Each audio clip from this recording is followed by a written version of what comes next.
আল্লাহ রাসূল সাল্লাল্লাহু আলাইহি ওয়াসাল্লাম যে ২ জন সাহাবীদেরকে তিনি পেয়েছিলেন, তাদেরকে পূর্ণ সাহাবীর মর্যাদা দিয়েছিলেন। তারা মসজিদে আসতো।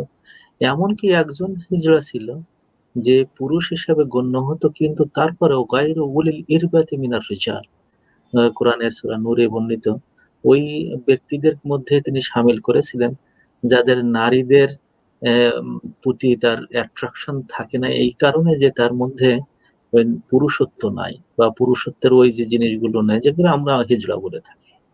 তো উনি মানে তার আল্লাহ রসুলের অন্তঃপুরে ঘরের মধ্যে যাওয়ার অনুমতি এই লোকটাকে দিয়েছিলেন।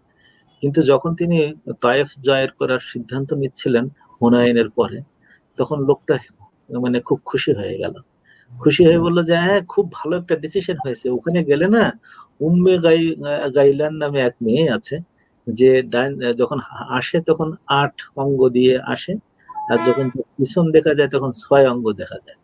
তো এটা হলো মানে নারীদের শরীরের যে সমস্ত অঙ্গগুলো বেশি অ্যাট্রাক্টিভ ছেলেদের কাছে, সে এইটার বর্ণনা দিতে পারল বলে আল্লাহ রাসূল বললেন, "না তো এই ছেলে কিন্তু এই লোকটা কিন্তু গয়রু উলিল ইরবাতি মিনার রিজালের মধ্যে পড়ে না। এজন্য আর কারোর ঘরের অন্তঃপুরে মেয়েদের মাঝখানে যাওয়ার যে অনুমতি পেয়েছিল, সে যেন আর না পায়।"